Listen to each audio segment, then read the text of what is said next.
ದರ್ಶನ್ ಜಾಮೀನು ಅರ್ಜಿ ಕೂಡ ಹಾಕ್ಲಿಕ್ಕಿಲ್ಲ. VIP ಟ್ರೀಟ್ಮೆಂಟ್ ಕೊಡಬೇಡಿ, ಎಲ್ಲ ಕೈದಿಗಳಾಗಿ ಅವನ ಕೆಲಸ ಕೂಡ ಮಾಡಬೇಕು. ಈ ದರ್ಶನ್ ಕೂಡ ಮರಿತಾ ಇದ್ದವರು ಒಂದು ಹಂತದಲ್ಲಿ ತೊಡೆ ತಟ್ಟಿದವರೇ. ಅವ್ರು ಮಾಡಿರ್ಲಿಕ್ಕಿಲ್ಲ ಅಂತ ಯಾರೋ ಫ್ಯಾನ್ ಹೇಳಿದ್ರೆ ಅವರ ಅಭಿಪ್ರಾಯ. ಮಾಡಿದ್ರೆ ಏನಾಯ್ತು, ನಾವು ಇನ್ನೊಂದು ಮಾಡ್ತೇವೆ, ನಾವು ಗೆಲ್ತೇವೆ. ಇಂತಹ ಒಂದು ಅಂಧ ಅಭಿಮಾನಿಗಳಿಗೂ ಕೂಡ ಒಂದು ಪಾಠ ಆಗಬೇಕು. ಕಳೆದ 7 ತಿಂಗಳಲ್ಲಿ ಕೇವಲ 10 ಸಾಕ್ಷಿಗಳು ಮಾತ್ರ ವಿಚಾರಣೆ ಆಗಿದೆ. ಅಂದ್ರೆ ಇದು ಎಷ್ಟು ಸಮಯ ಮುಂದೆ ಹೋಗ್ಬೋದು? ಹಾಗಾದ್ರೆ ನಾವು ಜೈಲಲ್ಲಿ ಇರಬೇಕಾ? ಯಾವ್ದಾದ್ರು ಕಾರಣದ ಕೈಗಳ ಕುಮ್ಮಕ್ಕಿನಿಂದಾಗಿ ಅವರು ಇಷ್ಟು ದಿನ ಜೈಲಲ್ಲಿ ಇದ್ರ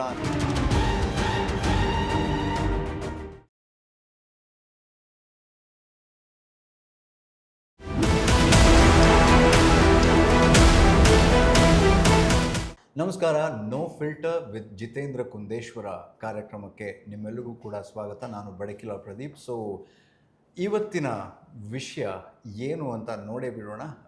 ನಾವು ಇಲ್ಲಿ ಕೆಲವೊಂದು ವಿಚಾರಗಳನ್ನು ವಿದೌಟ್ ಫಿಲ್ಟರ್ ಮಾತಾಡುವಂಥ ಪ್ರಯತ್ನ ಮಾಡ್ತೀವಿ. So let's first welcome Jitendra Kundeshwara ಅವರನ್ನು. ನಮಸ್ಕಾರ. ನಮಸ್ಕಾರ. ವೆಲ್ಕಮ್. ಸೊ ಇವತ್ತು ನಾವು ಅಂದರೆ ಈಗ ದರ್ಶನ್ ತೂಗುದೀಪ ಅವ್ರ ಬಗ್ಗೆ ಮಾತಾಡೋಣ ಅಂತ ಹೇಳ್ಕೊಂಡು. ಸೊ ಇತ್ತೀಚೆಗಷ್ಟೇ ಕೆಲವು ವಾರಗಳ ಹಿಂದೆ ಅಷ್ಟೇ ಅವರ ಒಂದು ನೆಕ್ಸ್ಟ್ 1 ವರ್ಷದ ಭವಿಷ್ಯ ಸುಪ್ರೀಂ ಕೋರ್ಟ್ ಹೇಳಿಬಿಟ್ಟಿದೆ. ಸೊ ವಾಟ್ ಈಸ್ ಹ್ಯಾಪ್ನಿಂಗ್ ಅಂದರೆ ಈಗ ದರ್ಶನ್ ಹೆಸರು ದರ್ಶನ್ ತೂಗುದೀಪ. ಈಗ ಅವರ ಬದುಕು ಕೂಡ ಒಂಥರ ತೂಗುದೀಪ, ತೂಗು ಉಯ್ಯಾಲೆ ರೀತಿಯಲ್ಲಿ ಆಗಿದೆ. ಅಂದರೆ ಒಂದು ಕಾಲದಲ್ಲಿ ಮರಿತಾ ಇದ್ದವರು, ಕೈ ತೋರಿಸಿದ್ರೆ ಸಾಕು ಸಾವಿರಾರು ಜನ ಅಭಿಮಾನಿಗಳು ಹೋಗಿ ಏನು ಹೇಳಿದ್ರು ಮಾಡ್ತಾ ಮಾಡ್ತಾ ಇದ್ರು. ಈಗ ಕೈ ತೋರಿಸುವಾಗಿಲ್ಲ. ಅಂದರೆ ಹಾಗೆ ಅಂತಹ ಅವರ ಹತ್ರವೇ ಎಲ್ಲ ಕೈ ತೋರಿಸುವಂಥ ಪ್ರಮೇಯ ಬಂದಿದೆ. ಅಂದರೆ ಸುಪ್ರೀಂ ಕೋರ್ಟ್ ಕೂಡ ಇದೆಲ್ಲ ವಿದ್ಯಮಾನಗಳನ್ನು ಸ್ಪಷ್ಟವಾಗಿ ನೋಡಿದೆ. ಸೊ ಈಗ ಏನು ಮುಂದಿನ 1 ವರ್ಷದ ಭವಿಷ್ಯ ಏನು ಹಾಗಿದ್ರೆ? ಅಂದರೆ ಇನ್ನೂ 1 ವರ್ಷಗಳ ಕಾಲ ದರ್ಶನ್ ಜೈಲಿನಿಂದ ಜಾಮೀನು ಅರ್ಜಿ ಕೂಡ ಹಾಕಲಿಕ್ಕಿಲ್ಲ. ಆದರೆ ಜಾಮೀನು ಅರ್ಜಿ ಯಾವಾಗ ಹಾಕ್ಬೋದು ಅಂತ ಕೂಡ ಹೇಳಿದೆ. ಒಂದು ವೇಳೆ ಈ ನ್ಯಾಯಾಲಯ ವಿಚಾರಣಾ ಹಂತದಲ್ಲಿ ಸರಿಯಾಗಿ ಮಾಡದಿದ್ದರೆ, ಅಂದರೆ ಇನ್ನೂ ವಿಳಂಬ ಮಾಡಿದರೆ ತದನಂತರ ಮಾತ್ರ ಜಾಮೀನು ಅರ್ಜಿಯನ್ನು ಸಲ್ಲಿಸ್ಬೋದು. ಇದರ ಅರ್ಥ ಇದು ಸಂಪೂರ್ಣ ವಿಚಾರಣೆಯಾಗಿ ಶಿಕ್ಷೆ ಅಥವಾ ಇದು ಕನ್ವಿಕ್ಷನ್ ಅಥವಾ ಅವರು ಖುಲಾಸೆಗೊಳಿಸುವವರೆಗೂ ಅವರು ಜೈಲಲ್ಲೇ ಇರಬೇಕು ಅಂತ ಇದೊಂದು ಸಂದೇಶ. ಅಂದರೆ ಸುಪ್ರೀಂ ಕೋರ್ಟ್ ಏನು ಅಭಿಪ್ರಾಯ ಪಟ್ಟಿದೆ ಹೇಳಿದರೆ, ಹಿಂದೆ ಹೈಕೋರ್ಟ್ ಅವರಿಗೆ ಮಧ್ಯಂತರ ಜಾಮೀನು ಕೊಟ್ಟಿತ್ತು, ಅದನ್ನು ರದ್ದು ಮಾಡಿತ್ತು. ರದ್ದು ಮಾಡಿದ ಮೇಲೆ ಇವರು ಸುಪ್ರೀಂ ಕೋರ್ಟಿಗೆ ಅಂದರೆ ಇದರಲ್ಲಿ ಇವರ ಅರ್ಜಿಯನ್ನು ಕೊಟ್ಟಾಗ ಅದು ಅಭಿಪ್ರಾಯ ಪಟ್ಟದ್ದು ಏನು ಹೇಳಿದರೆ, ಇದು ಸೂಕ್ಷ್ಮವಾದಂತಹ ವಿಚಾರ. ಒಬ್ಬ ಸೆಲೆಬ್ರಿಟಿ ಗೊತ್ತಿದ್ದೇ ಉದ್ದೇಶಪೂರ್ವಕವಾಗಿ ಇದನ್ನೆಲ್ಲ ಅವನ್ನೆಲ್ಲ ಕರ್ಕೊಂಡು ಬಂದು ಅವರನ್ನು ಕೊಲೆ ಮಾಡಿರೋದ್ರಿಂದ ಇದು ಮಾಡಿರ್ಬೋದು, ಅಂದರೆ ಮಾಡಿರ್ಬೋದಂಥ ಆರೋಪಗಳು ಇರೋದ್ರಿಂದ ಇದು ಸಮಾಜಕ್ಕೆ ಕೆಟ್ಟ ಸಂದೇಶವನ್ನು ಹೋಗ್ತದೆ. ವಿಚಾರಣೆ ಸಂಪೂರ್ಣವಾಗಬೇಕು. ಹಾಗಾದರೆ ಏನು ಮಾಡ್ತಾ ಇದೆ? ಟ್ರಯಲ್ ಏನು, ಕೇಸಿನ ಟ್ರಯಲ್ ಹೇಗೆ ನಡೀತಾ ಇದೆ? 150 ಸಾಕ್ಷಿಗಳಿದ್ದಾರೆ. 150 ಸಾಕ್ಷಿಗಳಲ್ಲಿ ಕಳೆದ 7 ತಿಂಗಳಲ್ಲಿ ಕೇವಲ 10 ಸಾಕ್ಷಿಗಳು ಮಾತ್ರ ವಿಚಾರಣೆ ಆಗಿದೆ. ಅಂದರೆ ಇದು ಎಷ್ಟು ಸಮಯ ಮುಂದೆ ಹೋಗ್ಬೋದು? ಹಾಗಾದರೆ ನಾವು ಜೈಲಲ್ಲಿ ಇರಬೇಕಾ ಎನ್ನುವಂಥ ಪ್ರಶ್ನೆಗಳು ಬಂದಾಗ ಅದಕ್ಕೆ ಖಡಕ್ಕಾಗಿ ಸುಪ್ರೀಂ ಕೋರ್ಟ್ ನಿರ್ದೇಶನ ಕೂಡ ನೀಡಿದೆ. ನೋಡಿ, ಪ್ರಮುಖ 150ಗಳಲ್ಲಿ ಅದರಲ್ಲಿ ಸಾಕ್ಷಿಗಳಲ್ಲಿ 60 ಸಾಕ್ಷಿಗಳು ಪ್ರಮುಖವಾಗಿದೆ. ಅದು ಅಂದರೆ ಉಳಿದದ್ದೆಲ್ಲ ಮಹಜರು ಪ್ರಕ್ರಿಯೆ ಅಂಥದ್ದೆಲ್ಲ ಇರ್ತದೆ. ನೀವು 60 ಸಾಕ್ಷಿಗಳನ್ನು ಪ್ರತಿದಿನ ಎಂಬಂತೆ ವಿಚಾರಣೆ ಮಾಡಬೇಕು. ಸೊ ಹಾಗಿದ್ರೆ ಫಾಸ್ಟ್ ಟ್ರ್ಯಾಕ್ ಅಂದರೆ ಅದು ಫಾಸ್ಟ್ ಟ್ರ್ಯಾಕ್ ಆಗಿ ಕನ್ವರ್ಟ್ ಆಗಿದೆ. ಅಂದರೆ ಅವರ ನಿರ್ದೇಶನ. ಯಾಕಂದರೆ ಸುಮ್ಮನೆ ವಿಳಂಬ ಮಾಡಬೇಡಿ, ಪ್ರತಿದಿನ ಏನು ವಿಚಾರಣೆಯನ್ನು ಮಾಡಿ. ಅದಾದಮೇಲೆ ಅವರಿಗೆ ಸ್ಪಷ್ಟತೆ ಸಿಗ್ತದೆ. 60 ಅಂದರೆ ಒಂದು ವೇಳೆ ಇವರು ಸರಿಯಾಗಿ ತನಿಖೆಯಲ್ಲಿ ವಿಳಂಬ ಮಾಡಿ ಬೇಕಂದರೆ ಜೈಲಲ್ಲಿ ಕುಡಿಯುವಂತೆ ಏನಾದರೂ ಪ್ಲ್ಯಾನ್ ಮಾಡೋ ಅಂದಾಜುಗಳಿದ್ದರೆ, ಅಥವಾ ಅವರಿಗೆ ಏನು ಸರಿ ವಿಳಂಬ ಮಾಡಿದರೆ ಏನೋ ಕೆಲಸ ಒತ್ತಡ ಇದೆ ಅಂತ ಮಾಡಿದರೆ ನಿಮಗೆ ನೀವು 1 ವರ್ಷದ ನಂತರ ಜಾಮೀನು ಅರ್ಜಿಯನ್ನು ಸಲ್ಲಿಸ್ಬೋದು ಅಂತ ಏನು ಸುಪ್ರೀಂ ಕೋರ್ಟ್ ಅಭಿಪ್ರಾಯಪಟ್ಟಿದೆ. ಹಾಗಾಗಿ ಅದರ ಅರ್ಥ ಏನು ಹೇಳಿದರೆ, ಇದು ವಿಚಾರಣೆ ಒಂದೇ ಹಂತದಲ್ಲಿ ನಡೀತದೆ. ಮುಂದೆ ಏನು ಅಂದರೆ ಅವರು ಕನ್ವಿಕ್ಷನು ಅಥವಾ ಖುಲಾಸೆಗೊಳಿಸುವುದಿದ್ರು ಏನಿದ್ರು ಆದ ನಂತರವೇ ಅಲ್ಲಿವರೆಗೆ ಜೈಲಲ್ಲೇ ಇಡುವ ಎಲ್ಲ ಸಾಧ್ಯತೆಗಳು ನನಗೆ ಸ್ಪಷ್ಟವಾಗಿ ಕಾಣ್ತಾ ಇದೆ. ಬಟ್ ಆ್ಯಕ್ಚುಲಿ ಏನು ನಡೀತಾ ಇದೆ? What is the no filter take ಇದರ ಬಗ್ಗೆ? ಅಂದರೆ ಜಿತೇಂದ್ರ ಕುಂದೇಶ್ವರ ಅವರ ಟೇಕ್ ಏನು ಅಂದರೆ ದರ್ಶನ್ ಅವರು ಅವರ ಹಿಂದೆ ತುಂಬ ಫಿಲ್ಮ್ ಅಂದರೆ ಹಣ ಹಾಕಿದ್ದಾರೆ. ಮೊನ್ನೇನೋ ಜಾಮೀನು ಇದಕ್ಕೆ ಅವರು ಶೂಟಿಂಗಿಗೆ ಜಾಮೀನು ಸಿಕ್ಕಿದೆ ಇತ್ಯಾದಿಗಳೆಲ್ಲ ವಿಚಾರಗಳು ಬರ್ತಾ ಇದ್ದಾಗ ಅವರು ಪುನಃ ಮತ್ತೆ ದೈನಂದಿನ ಹಾಗೆ ಬರೋದು ನೋಡಿದರೆ ಜನಸಾಮಾನ್ಯರಿಗೆ ಒಂದು ತಪ್ಪು ಅಭಿಪ್ರಾಯ ಬರ್ತದೆ ಈ ನ್ಯಾಯ ವ್ಯವಸ್ಥೆ ಮೇಲೆ. ಅದಕ್ಕೋಸ್ಕರ ಒಂದು ಆರೋಪ ಏನಿದೆ, ಅಪರಾಧ ಏನಿದೆ ಅದು ಪ್ರೂವ್ ಆಗಬೇಕು, ಇಲ್ಲ ಕನ್ವಿಷನ್ ಆಗಿದೆ, ಇದು ಕ್ಲಾಸ್ ಆಗಬೇಕು. ಅಲ್ಲಿವರೆಗೆ ಅವರನ್ನು ಇಟ್ಕೊಂಡ್ರೆ ಇದು ನ್ಯಾಯಾಂಗ ವ್ಯವಸ್ಥೆ ಮೇಲೆ ದೊಡ್ಡ ಪ್ರಶ್ನೆ ಮೂಡ್ತದೆ. ಇಂತಹ ಸೆಲೆಬ್ರಿಟಿ ಹೇಳಿದವರೇ ಮಾಡಿದಾಗ ಅವರನ್ನು ಜನಕ್ಕೆ ಅವರನ್ನು ಆರಾಧಿಸುವ ಒಂದು ದೊಡ್ಡ ವರ್ಗ ಇದೆ, ಅದಕ್ಕೊಂದು ಸಂದೇಶಬೇಕು. ಮತ್ತು ತಪ್ಪು ಮಾಡಿದರೆ ಏನಾಗ್ತದೆ ಅನ್ನೋದನ್ನು ಸ್ಪಷ್ಟವಾಗಿ ಜನ ತಿಳ್ಕೊಳ್ಬೇಕು. ಇದು ಕಾನೂನು ಶಿಕ್ಷೆ ಕೊಡೋದು ಯಾಕೆ ಹೇಳಿದ್ರೆ ಅವನಿಗೆ ನೋವಾಗಬೇಕು ಅವನಿಗೆ ಹಾಗೆ ಆಗಬೇಕು ಅಂತ ಅಲ್ಲ. ಅವನಿಗೆ ಶಿಕ್ಷೆ ಕೊಟ್ಟದ್ದನ್ನು ನೋಡಿ ಅಥವಾ ಸಾರ್ವಜನಿಕವಾಗಿ ನೇಣು ಹಾಕೋದು ಯಾಕೆ ಹೇಳಿದರೆ ನಾವು ಮನುಷ್ಯರು ಪ್ರಾಣಿಗಳಲ್ವಾ, ಅದನ್ನು ನೋಡಿ ಹೆದರಿ ಯಾರು ಅಪರಾಧಗಳನ್ನು ಕೃತ್ಯಕ್ಕೆ ಮುಂದಾಗಬಾರ್ದು ಅಂತ ಒಂದು ವೇಳೆ ತಪ್ಪು ಮಾಡಿದರೆ. ಆದರೆ ಈಗ ನನ್ನ ಪ್ರಶ್ನೆ ಏನಪ್ಪಾ ಅಂತಂದರೆ, ಹಾಗಿದ್ರೆ ಇವರೊಬ್ಬರೇನ ಆ ಥರದ ಇದರಲ್ಲಿ ಈ ಥರ ಟ್ರೀಟ್ಮೆಂಟ್ ಸಿಕ್ಕಿ ಅಂದರೆ ಜಾಮೀನಲ್ಲಿ ಹೊರಗೆ ಬಂದವರು, ಈ ಥರದ ಬೇರೆ ಬೇರೆ ಕೇಸುಗಳಲ್ಲಿದ್ದಂತಹ ಅದೆಷ್ಟೋ ಜನ ಮೇನ್ಲಿ ನಾವು ನೋಡೋದಾದರೆ ರಾಜಕಾರಣಿಗಳಲ್ಲಿ ಈ ಹಿಂದೆ ಈ ಥರದ ವಿಚಾರಗಳು ನಡೆದಿದ್ದವರು ಆರಾಮ್ಸೆ ಹೊರಗಡೆ ತಿರುಗಾಡಿದ್ದಿದೆ. ಈಗ ಮೇ ಬಿ ಚೀಫ್ ಮಿನಿಸ್ಟರ್ ಆಗಿ ಮುಂದುವರಿಬಾರ್ದು ಆಫ್ಟರ್ ಅ ಪಾಯಿಂಟ್ ಆ ಥರದ್ದು ಏನಾದಿದ್ರೆ ಅನ್ನೋ ಥರದ್ದೆಲ್ಲ ರೂಲ್ಗಳು ಹೊಸದಾಗಿ ಬದಲಾಗಿದೆ. ಬಟ್ ಹಾಗಿದ್ರೆ ಈ ಥರ ಯಾವತ್ತೂ ನಡೀಲೇ ಇಲ್ವಾ? ಅಲ್ಲ, ಈ ಇತ್ತೀಚಿನ ದಿನಗಳಲ್ಲಿ VIP ಗಳ ಕೇಸ್ ನೋಡಿ, ವಿನಯ್ ಕುಲಕರ್ಣಿದು ಕೇಸ್ ನೋಡಿ ಕನ್ವಿಕ್ಷನ್ ಆಯಿತು. ಅಂದರೆ VIP ಗಳು ಇದರಲ್ಲಿ ಕಾನೂನು ಅದರಲ್ಲಿ ಈಗ ತುಂಬ ಎಚ್ಚರಿಕೆಯಿಂದ ಕೆಲಸ ಮಾಡೋದು. ನೀವು ತಿಳಿದವರೇ ಇದೆಲ್ಲ ಮಾಡಿದರೆ ಎಂಥ ಇದಾಗ್ತದೆ ಅಂದರೆ ಶಿಕ್ಷೆ ಆಗ್ತದೆ ಅನ್ನೋದನ್ನು ಸ್ಪಷ್ಟವಾದ ಸಂದೇಶಗಳನ್ನು ಕೊಡ್ತಾ ಇದೆ. ಮತ್ತು ಸುಪ್ರೀಂ ಕೋರ್ಟ್ ಕೂಡ ತನ್ನ ವರ್ಡಿಕ್ಟ್ನಲ್ಲಿ ಹೇಳಿದೆ. ಏನು ಹೇಳಿದರೆ, ಅವನಿಗೆ ದರ್ಶನಿಗೆ VIP ಟ್ರೀಟ್ಮೆಂಟ್ ಕೊಡಬೇಡಿ, ಏಕಾಂತವಾಸ ಅಥವಾ ಒಂದೇ ಸೆಲ್ಲಲ್ಲಿ ಅವರಿಗೆ ಹಾಕುವ ಅಗತ್ಯ ಇಲ್ಲ.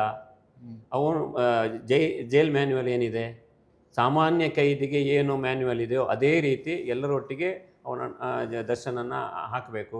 ಎಲ್ಲ ಕೈದಿಗಳಾಗಿ ಅವನ ಕೆಲಸಗಳು ಮಾಡಬೇಕು. ಅಂದರೆ ವಿಶೇಷವಾದ ಸವಲತ್ತುಗಳನ್ನು ನೀಡಬೇಡಿ. ಮತ್ತು ಅವರು ಕೂಡ ಅಲ್ಲಿಯ ಸೆಲ್ ಹೇಗಿದೆ ಏನಿದೆ, ಇವರಿಗೆ ಸಮಸ್ಯೆ ಆಗ್ತದೆ ಅಂತ ದಿಂಬಿಲ್ಲ ಇತ್ಯಾದಿಗಳ ಕಂಪ್ಲೇಂಟಲ್ಲಿ ಬರುವಾಗ ಸಮಸ್ಯೆ ಮಾಡ್ತಾರೆ ಹೇಳುವಾಗ ಅವರು ಕೂಡ ಅಲ್ಲಿಯ ಎಲ್ಲ ಚಿತ್ರಗಳು ವಿವರಗಳನ್ನು ಕೂಡ ಸ್ಪಷ್ಟವಾಗಿ ಅವಲೋಕನಗಳನ್ನು ಮಾಡಿದ್ದಾರೆ. ಹಾಗಾಗಿ ಅವರಿಗೆ ಏನು VIP ಟ್ರೀಟ್ಮೆಂಟ್ ನೀವು ಹೇಳಿದ್ರಲ್ಲ VIP, ಆ ಟ್ರೀಟ್ಮೆಂಟ್ಗಳನ್ನು ಕೊಡಬಾರ್ದು ಅಂತ ಹೇಳಿದ್ದಾರೆ. ಮತ್ತು ಇತ್ತೀಚಿನ ಸಮಯಗಳಲ್ಲಿ ವಿನಯ್ ಕುಲಕರ್ಣಿ ಸೇರಿದಂತೆ ಉದಾಹರಣೆಗಳು ಸ್ಪಷ್ಟವಾಗಿ ಏನು ಸಮಾಜದ ಮುಂದೆ ಕೊಡುವಂಥ ಪ್ರಯತ್ನಗಳು ಕೂಡ ಆಗ್ತಾ ಇದೆ. ಮತ್ತು ಇಲ್ಲಿ ಮುಖ್ಯವಾಗಿ ದರ್ಶನ್ ಕೂಡ ಏನು ಒಂದು ಹಂತದಲ್ಲಿ ತೊಡೆತಟ್ಟಿದವರೇ, MP ಎಲೆಕ್ಷನಲ್ಲಿ ಇರ್ಬೋದು, ಬಿಟ್ಟರೆ ಇನ್ನು ಮುಂದೆ ರಾಜಕಾರಣಕ್ಕೆ ಇಳಿತೇನೆ ಅಥವಾ ಇಳಿತಾರೆ. ಅಲ್ಲಿ ನಮ್ಮ ತಮಿಳುನಾಡಿನಲ್ಲಿ ಜೋಸೆಫ್ ವಿಜಯ್ ಮಾಡಿದ್ದಾರೆ, ಇನ್ನು ದರ್ಶನ್ ಮಾಡ್ಬೋದು ಇನ್ನೆನ್ನುವಂಥ ವಿಚಾರಗಳು ಕೂಡ ಹರಿದಾಡ್ತಾ ಇದೆ. ಅಂದರೆ ಈ ವಿಷಯ ಬಂದಾಗ ನಂಗೆ ಇನ್ನೊಂದು ಪ್ರಶ್ನೆ ಏನು ಬರುತ್ತೆ ಅಂತಂದರೆ, ಇದರಲ್ಲಿ ಎರಡು ಭಾಗ ಇದೆ. ಒಂದು ಏನು ಅಂತಂದರೆ, ಇದರಲ್ಲಿ ಯಾವ್ದಾದ್ರು ಕಾಣದ ಕೈಗಳ ಕುಮ್ಮಕ್ಕಿನಿಂದಾಗಿ ಅವರು ಇಷ್ಟು ದಿನ ಜೈಲಲ್ಲಿ ಇದ್ರ ಅನ್ನುವಂಥ ಒಂದು ಚಿತ್ರಣ ಏನಿತ್ತು, ಅದು ಒಂದು ಸೈಡಿನ ಪ್ರಶ್ನೆ. ಇನ್ನೊಂದು, ಆ ಥರ ಚಿತ್ರಣ ಇದ್ದಿದ್ರೂ ಕೂಡ ಈಗ ಸುಪ್ರೀಂ ಕೋರ್ಟ್ ಈ ಥರ ಮಾತಾಡಿರೋದ್ರಿಂದ ಅದೆಲ್ಲ ಇರ್ಲಿಕ್ಕಿಲ್ಲ ಅನ್ನೋಂಥದ್ದು, ಅಂದರೆ ಇದಕ್ಕೆ ಆ್ಯಕ್ಚುಲ್ ಕರೆಕ್ಟಾಗಿ ಒಂದು ಫಾಸ್ಟ್ ಟ್ರ್ಯಾಕಲ್ಲಿ ಇದು ಆಗಬೇಕು ಅನ್ನುವಂಥ ಒಂದು ಇನ್ನೊಂದು ಅದರ ಆ್ಯಂಗಲ್ ಇಲ್ಲಿ ಕಾಣ್ ಬರ್ತಾ ಇದೆಯಾ ಅಂತ. ಇದರಲ್ಲಿ ಎರಡು ಚಾನ್ಸಸ್ ಇದೆ. ಏನು ಹೇಳಿದರೆ, ಒಂದು ವಿಳಂಬ. ಈಗ ನ್ಯಾಯದಾನ ಎನ್ನುವಂಥದ್ದು ಸಹಜವಾಗಿ ವಿಳಂಬವೇ. ನಮ್ಮ ಭಾರತ ದೇಶದಲ್ಲಿ ಸಾವಿರಾರು ಏನು ಪ್ರಕರಣಗಳು ಪೆಂಡಿಂಗ್ ಇದೆ. ಕೆಲವು ವಿಚಾರಣೆ ಆಗದೆ 20 ವರ್ಷ ಜೈಲಲ್ಲೇ ಕಳೆದದ್ದು ಕೆಲವು ತುಂಬ ಕೇಸ್ಗಳೆಲ್ಲ ಬರ್ತದೆ. ಇದು ಏನು ಹೇಳಿದರೆ, ಇದು ಜನರಿಗೆ ಸ್ಪಷ್ಟವಾಗಿ ಏನು ಸುಪ್ರೀಂ ಕೋರ್ಟ್ ಇದರಲ್ಲಿ ನನಗೆ ಈ ವಿಚಾರ ನೋಡುವಾಗ, ಪಾಯಿಂಟ್ ಆಫ್ ವ್ಯೂ ನೋಡುವಾಗ, ಇದು ಆದಷ್ಟು ಬೇಗ ಇತ್ಯರ್ಥ ಆಗಬೇಕು ಈ ಪ್ರಕರಣ. ಅಂದರೆ ವಿಳಂಬ ಅಂತಲ್ಲ, ಆ ಕಾಳಜಿಯನ್ನು ಅದರ ಕಾಳಜಿಯನ್ನು ಕಾಣ್ತಾ ಇದೆ. ಆದರೂ ಶಿಕ್ಷೆ ಆಗಬೇಕು ಅಥವಾ ಆಗಬಾರ್ದು ಎನ್ನುವುದು ಕೂಡ ಕಠಿಣವಾದಂಥ ನಿಲುವು ಕೂಡ ಇದೆ. ಅದು ಮೆಚ್ಚತಕ್ಕಂಥ ವಿಚಾರ. ಅಂದರೆ ನೀವು ವಿಳಂಬ ಕೂಡ ಮಾಡಬೇಡಿ. ಬಟ್ ಈ ಹಿಂದೆ ಆ ಥರದ ಪಿಕ್ಚರ್ ಇದ್ದದ್ದು ಹೌದಲ್ಲ, ಕಾಣದ ಕೈಗಳ ಒಂದು ಇದಿದೆ, ಕುಮ್ಮಕ್ಕುಗಳು ಇರಬಹುದು. ಅಲ್ಲ ಇಲ್ಲ ಅಂತ ನಾನು ಅಂದರೆ, ಈಗ ಎಲ್ಲರೂ ಈಗ ಅವನ ಗ್ರಾಚಾರ ಕೆಟ್ಟಿದಾಗ ಎಲ್ಲರೂ ಟೈಟ್ ಮಾಡಿದಾಗ ಮತ್ತು ಸೆಲೆಬ್ರಿಟಿ ಆಗೋದ್ರಿಂದ ಅವರು ಅಂದರೆ ಇದು ಮಾಡೋದು ತಪ್ಪು ಅಂತ ನಾನು ಹೇಳೋದಿಲ್ಲ. ಇವರೆಲ್ಲ ಕಾಣದ ಕೈಗಳು ಈ ಥರ ಮಾಡಿದ್ರು ತಪ್ಪಲ್ಲ. ಇದನ್ನು ಪ್ರಭಾವ ವಿರುದ್ಧ ಯಾಕೆ ಒಬ್ಬನಿಗೆ ಶಿಕ್ಷೆ ಆಗಬೇಕು ಅಥವಾ ಏನು ವಿಚಾರಣೆ ತಪ್ಪಿತಸ್ಥನಿದ್ರೆ ಶಿಕ್ಷೆ ಆಗಬೇಕು ಅನ್ನೋ ಬಯಸುವುದು ಸಹಜ. ಮತ್ತೆ ನೀವು ಹೇಳಿದಾಗೆ ಅದೇ ನಮ್ಮ ಕಡೆ ಒಂದು ಮಾತಿದೆ, ಏನು ಅಂತಂದ್ರೆ ಗ್ರಹಚಾರ ಕೆಟ್ಟಿದ್ರೆ ಎರೆಹುಳ ಕೂಡ ಹೆಡೆ ಇರ್ತದೆ. ಹೌದು ಹೌದು, ಖಂಡಿತ ಆ ತರದ ಪರಿಸ್ಥಿತಿ ಆಗಿರ್ಲೂಬಹುದು. ಹೌದು, ಖಂಡಿತ. ಅಂದರೆ ಎಲ್ಲ ಕಡೆಯಿಂದಲೂ ಅವರನ್ನು ಅಂದರೆ ಅವರ ಚಾಲೆಂಜಿಂಗ್ ಸ್ಟೈಲ್ ಅವ್ರು ಚಾಲೆಂಜ್ ಮಾಡೋ ಸ್ಟೈಲು, ಒಂದು ಭೀತಿ ಅಂದರೆ ಸಮಾಜದಲ್ಲಿ ಈ ಥರ ಬೆಳೆದ್ರೆ ಫ್ಯಾನ್ ಫಾಲೋಯಿಂಗ್ ಮಾಡಿಕೊಂಡು ಈ ಥರ ದಬ್ಬಾಳಿಕೆಯನ್ನು ಮಾಡಿ ಸಮರ್ಥನೆ ಮಾಡುವಂಥ ಸಮಾಜವನ್ನು ನೋಡಿದರೆ ಮಾಡಿದರೆ ಏನಾಯಿತು ಅಂತ ಹೇಳೋದಂದ್ರೆ ತುಂಬ ಜನರಿದ್ದಾರೆ. ಅದಕ್ಕೊಂದು ವಾರ್ನಿಂಗ್ ಥರ ಅಂತ. ಅದಕ್ಕೂ ಒಂದು ವಾರ್ನಿಂಗ್, ಅಂದರೆ ಅದು ಖಂಡಿತ ವಾರ್ನಿಂಗ್. ಯಾಕಂದರೆ ಮಾಡಿದ್ದಾರೆ, ಅವ್ರು ಮಾಡಿರ್ಲಿಕ್ಕಿಲ್ಲ ಅಂತ ಯಾರೋ ಫ್ಯಾನ್ ಹೇಳಿದರೆ ಅದು ಎಕ್ಸ್ಕ್ಯೂಸ್, ಕ್ಷಮಿಸಬಹುದಾದಂತ ಅಂದರೆ ಅವರ ಅಭಿಪ್ರಾಯ. ಮಾಡಿದರೆ ಏನಾಯಿತು, ನಾವು ಇನ್ನೊಂದು ಮಾಡ್ತೇವೆ, ಗೆಲ್ತೇವೆ, ಅಂತಹ ಒಂದು ಫ್ಯಾನ್ ಫಾಲೋಯಿಂಗ್ ಅಭಿಮಾನಿಗಳ ಸಂಖ್ಯೆ ಸೋಷಿಯಲ್ ಮೀಡಿಯಾದಲ್ಲಿ ನಾವು ಕೇಳಿದ್ದೇವೆ. ಅಂದರೆ ಇಂತಹ ಒಂದು ಅಂಧ ಅಭಿಮಾನಿಗಳಿಗೂ ಕೂಡ ಒಂದು ಪಾಠ ಆಗಬೇಕು. ಮತ್ತು ಎಷ್ಟೇ ದೊಡ್ಡ ವ್ಯಕ್ತಿ ಆದರೂ, ಸೆಲೆಬ್ರಿಟಿ ಆದರೂ ಕೂಡ ಏನು ಅವರು ಅಲ್ಲಿ ಆರೋಪಗಳು ಬಂದ ಪ್ರಕಾರ ಇದನ್ನು ಅದರಲ್ಲಿ ಒಬ್ಬರು ಪೊಲೀಸ್ ಅಧಿಕಾರಿ ಹೇಗೆ ಟ್ರೀಟ್ ಮಾಡ್ತಾರೋ ಆ ಥರ ಹೌದು, ಪೊಲೀಸ್ ಅಧಿಕಾರಿಯನ್ನು ಕೂಡ ಫಿಕ್ಸ್ ಮಾಡಿ ಅವನು ಕೂಡ ಸಸ್ಪೆಂಡ್ ಆಗಿ ಅವನು ಒಬ್ಬ ತಪ್ಪಿತಸ್ಥನಾಗಿರೋದ್ರಿಂದ ಇದೊಂದೊಂದು ಸೂಕ್ಷ್ಮವಾದ ಮತ್ತು ಗಂಭೀರವಾದ ವಿಚಾರ. ನೆಕ್ಸ್ಟ್ ಲೆವೆಲ್ಗೆ ಹೋಗುತ್ತೆ ಅಲ್ಲ, ಹೋಗಿದೆ. ಅಂದರೆ ಆ ಕಾರಣಕ್ಕಾಗಿ ಇದೊಂದು ನ್ಯಾಯಾಂಗ ವ್ಯವಸ್ಥೆಗೆ, ಸಮಾಜ ಅಂದರೆ ಸುಧಾರಣೆಗೆ, ಸಮಾಜಕ್ಕೊಂದು ಮಾದರಿ ಅಂದರೆ ಒಂದು ತೂಗುದೀಪ ಅವರು ದಾರಿದೀಪ ಆಗಬೇಕು, ಅವರ ಕೇಸ್ ದಾರಿದೀಪ, ಅವರ ಕೇಸ್ ದಾರಿದೀಪ ಆಗಬೇಕು ಎನ್ನುವಂತ ಒಂದು ಪ್ರೆಸಿಡೆನ್ಸ್ ಅಂತ ಒಂದು ತೀರ್ಪು ಬರುವಂತ ಉದಾಹರಣೆಯಾಗಿ ಮಾಡಬೇಕು. ಇನ್ನು ಹಿಂದಿನ ಪ್ರಕರಣಗಳಿಗೆಲ್ಲ ಉದಾಹರಣೆಗೆ ನಿಲ್ಲುವಂಥ ಒಂದು ಸಾಧ್ಯತೆ ಇದರಲ್ಲಿ ಕಾಣ್ತದೆ. Thank you so much. So ಇದು it's an ongoing case. ನಾವು ಸುಪ್ರೀಂ ಕೋರ್ಟ್ನ ಸದ್ಯದ ತೀರ್ಪನ್ನು ನೋಡಿದ್ದೀವಿ. ಸೊ ನಮ್ಮೆಲ್ಲರ ಕಣ್ಮಣಿಯಾಗಿರುವಂಥ ದರ್ಶನ್ ಅವರು ಆದಷ್ಟು ಬೇಗ ಆರೋಪ ಮುಕ್ತರಾಗಿ ಹೊರ ಬರಲಿ ಅನ್ನೋದು ನಮ್ಮ ಕಾಳಜಿ ಕೂಡ. ಆದರೆ ಒಂದು ವೇಳೆ ತಪ್ಪಿತಸ್ಥರಾಗಿದ್ದರೆ, ಅವ್ರು ಯಾರೇ ಆಗಿದ್ರೂ ಕೂಡ ಅವರಿಗೆ ಶಿಕ್ಷೆ ಸಿಗಬೇಕು ಅನ್ನೋ ಮಾತನ್ನು ಹೇಗೆ ನ್ಯಾಯ ವ್ಯವಸ್ಥೆ ಹೇಳುತ್ತೆ, ಆ ಒಂದು ತೀರ್ಮಾನ ಅವರು ತಪ್ಪಿತಸ್ಥರೋ ಅಲ್ವೋ ಅನ್ನುವಂಥ ತೀರ್ಮಾನ ಆದಷ್ಟು ಬೇಗ ಆಗಲಿ. ರೇಣುಕಾ ಸ್ವಾಮಿಯ ಆತ್ಮಕ್ಕೂ ಶಾಂತಿ ಸಿಗಲಿ ಈ ಸಂದರ್ಭದಲ್ಲಿ. ಖಂಡಿತ ನಿಜವಾದ ಆರೋಪಿ ಯಾರೇ ಇದ್ರೂ ಕೂಡ ಅವ್ರಿಗೆ ಶಿಕ್ಷೆ ಸಿಗಲಿ ಅಂತ ಹೇಳ್ತಾ, thank you so much for the no filter take. ಮುಂದಿನ ಸಂಚಿಕೆಯಲ್ಲಿ ಸಿಗ್ತೇವೆ. ನಮಸ್ಕಾರ.